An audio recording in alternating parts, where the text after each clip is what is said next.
project-based learning, flipped classrooms, industry-integrated curricula, KL, deemed to be university. AP PCC chief Sharmila Reddy మూడవ రోజు కడప జిల్లాలో పర్యటించనున్నారు. ఈ నేపథ్యంలో నిన్నంతా కూడా అటు కడప నియోజకవర్గ పరిధిలో కూడా ఆమె పర్యటించడం జరిగింది. ఓవైపు ప్రభుత్వ తీరును, అదేవిధంగా కేంద్ర రాష్ట్ర ప్రభుత్వాల తీరును ఎండగడుతూనే మరోవైపు వైఎస్ జగన్మోహన్ రెడ్డితో పాటు అదేవిధంగా వైఎస్ వివేకానంద రెడ్డి హత్య అంశంపైన కూడా ప్రస్తావిస్తూ కూడా ప్రజలను ఆకట్టుకునే దిశగా కూడా అటు అడుగులు వేసిన పరిస్థితి. మరోవైపు మొన్న బద్వేల్ నియోజకవర్గంలో కూడా అటు పూర్తి స్థాయిలో పర్యటించారు. ఈరోజు కమలాపురం నియోజకవర్గంలో పర్యటించబోతున్నారు. తొలుత ఏదైతే సీకే దిన్న మండల పరిధిలో ఉన్నటువంటి ప్రాంతాల్లో పర్యటించిన తర్వాత ఆ తర్వాత వీరపనాయనపల్లె నుంచి కమలాపురం చేరుకున్నారు. అయితే ఈరోజు షెడ్యూల్ ఎలా ఉండబోతుంది, అసలు ప్రధానంగా ఆమె ఏ ప్రభుత్వ తీరుని ఎలా ఎండగడుతున్నటువంటి విషయాన్ని మనతో పాటు నగర అధ్యక్షులు విష్ణుప్రీతం రెడ్డి గారు ఉన్నారు. ఆయన అడిగి తెలుసుకునే ప్రయత్నం చేద్దాం. చెప్పండి. షర్మిలమ్మ గారి ప్రోగ్రామ్స్ ఇవాళ మూడో రోజు. ఇప్పటికి 2 రోజులు తొలుత బద్వేల్ నుంచి మొదలుపెట్టారు. నిన్న కడప టౌన్లో చాలా అద్భుతంగా సాగింది. ముఖ్యంగా వేసవి కాలం కావడంతో జనాలు ఎండ ఉన్నా కూడా షర్మిలమ్మ గారిని చూడాలని ఉత్సాహం కనపరచడం, ఎక్కడికెక్కడిగా జనాలు వాళ్ళంతకు వాళ్ళు వెళ్ళి షర్మిలమ్మ గారితో ఒకసారి షేక్ హ్యాండ్ ఇవ్వాలి, షర్మిలమ్మ గారిని కలవాలి. ఎందుకంటే రాబోయే కాలంలో ఇక ఈ 2 పార్టీలకి కాలం అయిపోయింది. రాబోయేది కాంగ్రెస్ పార్టీ తరఫున షర్మిల గారు రాబోయే కాలంలో ముఖ్యమంత్రి అవుతారని జనాల్లో పూర్తిగా అవగాహన ఉంది. కాబట్టి జనాలు కూడా షర్మిలమ్మ గారి పర్యటన ప్రతి ఒక్క చోట కూడా ఆద్యంతం ఆసక్తిగా చూస్తున్నారు. ప్రతి చోట కార్నర్ మీటింగ్లో కూడా ఆమె ఏం చెప్పబోతుంది, వివేకానంద రెడ్డి గారి హత్య గురించి అయితేమి, కాంగ్రెస్గా ఇచ్చే పథకాల గురించి ఏమి, ప్రత్యేక హోదా గురించి అయితేమి, ముస్లిం మైనారిటీలకు చేసే మేలేమి, క్రిస్టియన్స్కి చేసే మేలేమి అని ప్రతి ఒక్కటి కూడా ఆమె ఏం చెప్పబోతుంది అనే దాని మీద ఆసక్తిగా వింటున్నారు. మేము రోడ్ షోలో కూడా ప్రతి ఒక్కరు కూడా షర్మిలమ్మ గారికి చేయి ఊపుతూ చాలా ఆనందంగా ఉన్నారు. నిజంగా షర్మిలమ్మ గారు ఇలా రోడ్ షో చేస్తారని వాళ్ళు ఊహించుండరు. అటువంటిది చాలా అద్భుతంగా సాగింది. ఇక ఇవాళ పర్యటన గురించి వస్తే కమలాపురం నియోజకవర్గంలో చింతకొమ్మదిన్న మండలం నుంచి మొదలుపెట్టి అక్కడ నుంచి రోడ్ షో వెళ్తూ నంది మండలంలో ఒక కార్నర్ మీటింగ్ ఉంది 11:30 గంటలకి. తర్వాత లంచ్ బ్రేక్ ఉంటుంది. తర్వాత 5 నుంచి కమలాపురం క్రాస్ రోడ్ నుంచి సావడి వరకు రోడ్ షో ఉంటుంది. అక్కడ సావడిలో కార్నర్ మీటింగ్ ఏర్పాటు చేశాము. అక్కడ కూడా ప్రజలని అందరినీ అక్కడికి రమ్మని చెప్పాము. కాబట్టి అక్కడ ఈరోజు ఒక కార్నర్ మీటింగ్లో అద్భుతంగా ఉంటుంది. వాళ్ళ మేనమామ గారి కాన్స్టిట్యున్సీ కావడంతో అక్కడే వాళ్ళ మేనమామ గురించి ఏం మాట్లాడతారని కూడా ప్రజలు వేచి చూస్తున్నారు. అలాగే అవినాష్ రెడ్డి గారి గురించి అయితే క్లియర్గా ఒకటే చెప్తున్నారు, నువ్వు ఒక నిందితుడివి, నువ్వు నీ నిజాయితీ నిరూపించుకోకుండా ఎంపీగా ఎందుకు అభ్యర్థిత్వం చేస్తున్నావు, మీ యొక్క అభ్యర్థిత్వంకి అందరూ ఓట్లేయాలంటే నీ నిజాయితీ నిరూపించుకో, అంతవరకు నువ్వు ఎలా వస్తావు అనే ఒక ప్రశ్న వేయడంతో ప్రజలు కూడా దాన్ని ఖచ్చితంగా ఆలోచిస్తున్నారు. అవును, అతను ఒక ముద్దాయిగా ఉండి ఏ విధంగా నేను ఎంపీగా నిలబడతానని చెప్పుకుంటున్నావని మీరు నిన్న గమనిస్తే అవినాష్ గారు కానీ అమ్జద్ బాషా గారు కానీ కూడా తీవ్రమైన విమర్శలు చేశారు షర్మిల గారి నుంచి. వాళ్ళకి వణుకు పుట్టింది. షర్మిలమ్మ గారు కడపకు వచ్చి ఈ విధంగా రోడ్ షోలు చేసి ప్రజల్ని ఆకట్టుకుంటారని వాళ్ళు ఊహించలేదు. ఇవాళ చూస్తుంటే ఇంకా షర్మిలమ్మ గారి ప్రభంజనంలో మేము కొట్టుకుపోతామనే భయంతో వారు నిన్న ఆలోచిస్తే అమ్జద్ బాషా గారు చాలా మాట్లాడారు. ఆయన స్థాయి మించిపోయి ఆయన ఒక కార్పొరేటర్ స్థాయి నుంచి ఏ పార్టీలోంచి వచ్చారు, తర్వాత ఏ విధంగా వెళ్ళారు. షర్మిలమ్మ గారు కడపలో ఆ రోజు పాదయాత్రకు వస్తే మొత్తం ఆమె అమ్జద్ బాషా గారి గురించి చెప్తే ఆయన గెలిచారు తప్ప ఆ రోజు జగన్ గారు జైల్లో ఉన్నప్పుడు అమ్జద్ బాషా గారి గురించి కూడా మాట్లాడేది షర్మిలమ్మ గారు. అమ్జద్ బాషా గారి గెలుపులో ముఖ్య పాత్ర షర్మిలమ్మ గారిది. అవన్నీ మర్చిపోయి ఈరోజు ఎంగిలి పైకి మూస్తే నీ మీద పడతా అన్నారు. నువ్వు మాట్లాడింది అదే, నువ్వు పైకి ఎంగిలి మూస్తే నీ మీద కూడా పడుతుంది. మరి అటువంటిది నువ్వు మాట్లాడాల్సిన నీ స్థాయి కాదు. నువ్వు ఒక కార్పొరేటర్ స్థాయి నుంచి వచ్చావు, ఒక ముఖ్యమంత్రి కూతురు, ఒక రాష్ట్రానికి పీసీసీ అధ్యక్షురాలు. నువ్వు ఆమె గురించి మాట్లాడే అర్హత నీకు లేదు. నువ్వు చేసుకుంటే నీ కబ్జాలు చేసుకుంటే నీ మోసాలు చేసుకో, అంతేగాని నువ్వు ఆమెను మాట్లాడే స్థాయి అయితే కాదు. నువ్వు నీ హోదాకు తగ్గట్టు నువ్వు ప్రవర్తిస్తే బాగుంటుంది. లేదంటే మీ మీద కూడా మేము తీవ్రమైన ఆరోపణలు చేయాల్సి వచ్చింది. నీదంతా చిట్టా మా దగ్గర ఉంది. నువ్వు చేసిన మోసాలు ఉంది, నువ్వు కడపలో చేసిన కబ్జాలు ఉన్నాయి. కానీ ఎవరి గురించి కూడా మేము పర్సనల్గా మాట్లాడడం. పార్టీ విధానాలు మాకు ముఖ్యం. మా పార్టీ ఏం చేస్తుంది, మీ పార్టీ ఏం చేస్తుంది అని ప్రజల్లోకి తీసుకుపోతాం తప్ప పర్సనల్గా మాట్లాడడం. కానీ నువ్వు మాట్లాడుతున్నావు పర్సనల్గా, ఇది చాలా తప్పని చెప్తున్నావు. నిన్న మాట్లాడుతూ ఆయన అవినాష్ రెడ్డి గారు ఒక ఎంపీగా ఉండి నువ్వు మనిషివేనా అంటాడు. నువ్వు మనిషివేనా? నువ్వు సొంతం బాబాయిని చంపావు. మరి నీ గురించి చెప్పు. నువ్వు బాబాయిని చంపిన దాంట్లో బుద్ధి ఆగున్నావు, నీ నిజాయితీ నిరూపించుకో. అంతేగాని ఊరికే విమర్శలు చేయడం తగదు. ఒక ఆడామ వచ్చింది, ఒక మహిళగా వచ్చింది, ప్రజల్ని వేడుకుంటుంది, తప్పు చేసిన వాళ్ళని శిక్షించండి, న్యాయం కోరుకుంది. న్యాయం పక్కన ఉంటారా, అధర్మం పక్కన ఉంటారా అని అడుగుతుంది.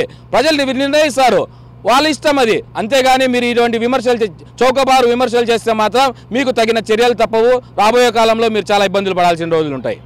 మీరు చెప్పండి, పర్యటన ఎలా కొనసాగబోతుంది? ఓవైపు న్యాయానికి ధర్మానికి మధ్య యుద్ధం జరుగుతున్నటువంటి విషయాన్ని కూడా ఆమె స్పష్టంగా చెప్తుంది. ఎలా చూడొచ్చు?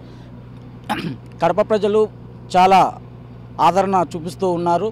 రాబోయే కాలంలో కాంగ్రెస్ పార్టీనే ప్రజలు చూస్తున్న రోజులు కనిపిస్తూ ఉన్నాయి. ఇప్పుడు ఉండే వైసీపీ పార్టీ కానీ టీడీపీ పార్టీకి కానీ భయాందోళనకు గురి చెందుతున్నారు. రాబోయే కాలంలో ఇంకా పిసిసి షర్మిలమ్మ గారు ఇటువంటి కార్యక్రమాలు ఎన్నో చేపడతామని చెప్పేసి ప్రజల్లోకి తీసుకెళ్తామని చెప్పేసి మేము వ్యక్తం చేస్తున్నాం. మీరు చెప్పండి, న్యాయానికి ధర్మానికి మధ్య జరుగుతున్నటువంటి అధర్మానికి ధర్మానికి, అదేవిధంగా న్యాయానికి అన్యాయానికి మధ్య జరుగుతున్న పోరాటం, ఈ పోరాటంలో ప్రజలు ఎటువైపు మొగ్గు చూపే అవకాశాలు స్పష్టంగా ఉన్నాయి. ఈనాడు మనము ప్రత్యేకంగా కడప లోక్సభ పరిధి గురించి మాట్లాడుకున్నప్పుడు హింసకు అహింసకు, న్యాయానికి అన్యాయానికి, ధర్మానికి అధర్మానికి జరుగుతున్న పోటీనేగా చెప్పుకోవచ్చు. ఎందుకంటే ఈనాడు కడప జిల్లా ఓటర్లకు కానీ కడప జిల్లా ప్రజానికానికి కానీ ప్రతి ఒక్కరికి కూడా నిజమేంటో తెలుసు. కడప లోక్సభ అభ్యర్థిగా ఎవరిని ఎన్నుకోవాలో వాళ్ళు ఓటు అనే ఆయుధంతో తమ సత్తా చూపించేదానికి, అందులో ప్రధానంగా కాంగ్రెస్ తరఫున గౌరవ ఏపీసీసీ మేడం గారు షర్మిలమ్మ గారు పోటీ చేస్తున్నారు. షర్మిలమ్మకే మద్దతు ఉంటుందని అటు ప్రజానికంలో ముఖ్యంగా మహిళలతో పాటు పురుషులు కూడా అత్యధికంగా షర్మిల గారికి ఓట్లు వేయాలనే ఆలోచనకు రావడం జరిగింది. కాబట్టి మేము ఒక్కటే కోరుతున్నాం, మరి కాంగ్రెస్ అధికారంలోకి ఎందుకు రావాలి అని ప్రశ్నించుకున్నప్పుడు కాంగ్రెస్ అధికారంలోకి ప్రత్యేక హోదా ఇస్తుంది. ఎందుకంటే ఇంతవరకు ఉన్నటువంటి బీజేపీ ఏమాత్రం కూడా దాన్ని ఊసి ఎత్తుకోలేదు. దానికి వంత పాడేటువంటి అటు టీడీపీ కానీ జనసేన కానీ ఇతరత్ర పార్టీలు ఏమాత్రం కూడా ప్రత్యేక హోదాకు ఏమాత్రం కూడా రూపకల్పన చేసేదానికి ముందుకు రాలేదు. ఇలాంటి ప్రత్యేకమైనటువంటి పరిస్థితుల్లో ఒక జాతీయ స్థాయిలో ఒక జాతీయ పార్టీగా కాంగ్రెస్ ఆంధ్రప్రదేశ్కి ప్రత్యేక హోదాతో పాటు స్పెషల్ స్టేటస్తో మరియు తదనుగుణంగా రైల్వే జోన్ ప్రత్యేకము, విశాఖ ప్రైవేటీకరణ ఆపడము, కడప జిల్లాకు ప్రత్యేకించి స్టీల్ ప్లాంటును తీసుకురావాలి అనే తలంపుతో ఇలా ఎన్నెన్నో ఒకటి ప్రజలకు విన్నవిస్తున్నాము. మాకు మిగతా పార్టీలతో ఏ మాత్రం కూడా సంబంధం లేదు.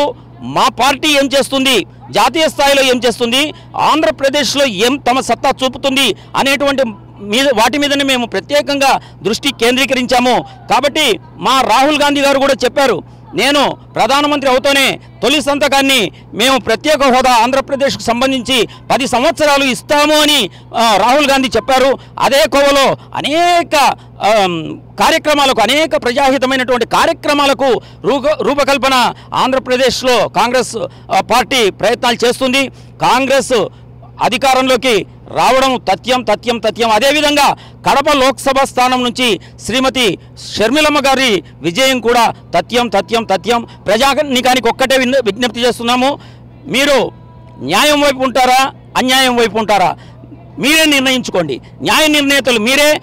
ఆయుధానికి బదులు తమ ఓటు అనే ఆయుధంతో సమాధానం చెప్పి ఇక్కడ మీరు ప్రత్యేకంగా షర్మిలమ్మ గారిని అత్యధిక మెజారిటీతో గెలిపించాలని, అదేవిధంగా రాష్ట్ర వ్యాప్తంగా కాంగ్రెస్కు సంబంధించినటువంటి పార్టీ అభ్యర్థులను కూడా అత్యధిక మెజారిటీతో గెలిపించి మీ యొక్క ఓటును సద్వినియోగపరచుకోవాలని మేము అప్పీల్ చేస్తున్నాం.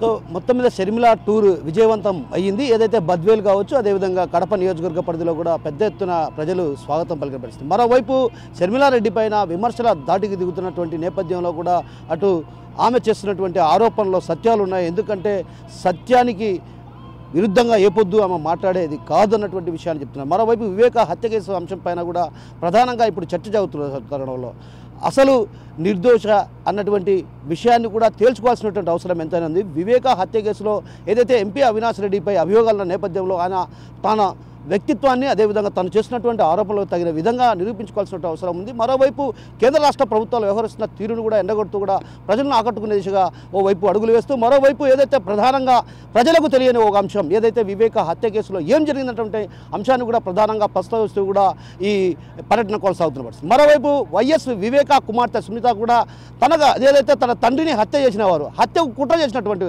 వారు ఎవరన్నటువంటి విషయాన్ని కూడా అటు ప్రజలకు వివరిస్తూ కూడా ఒక రకంగా ప్రజల్లో చైతన్యం తీసుకొచ్చే దిశగా అంటే ఆలోచింపజేసే స్థాయిలో పర్యటన పూర్తి స్థాయిలో కొనసాగబోతుంది. ఈరోజు మాత్రం మేనమామ నియోజకవర్గంలో ఆమె పర్యటించబోతున్నారు. మేనమామపై ఎలాంటి ఆరోపణలు చేస్తారన్నటువంటి ఆసక్తికరమైనటువంటి పరిస్థితులు ప్రధానంగా కడప కమలాపురం నియోజకవర్గంలో కనిపిస్తుంది. కెమెరా పర్సన్ ఆశ్రతో కిషోర్ RTV కడప నుంచి. మరిన్ని వీడియోస్ కోసం ఛానల్ ని సబ్స్క్రైబ్ చేయండి. లేటెస్ట్ అప్డేట్స్ కోసం వాట్సాప్ ఛానల్ ని ఫాలో చేయండి అండ్ లింక్ డిస్క్రిప్షన్ లో ఉంది.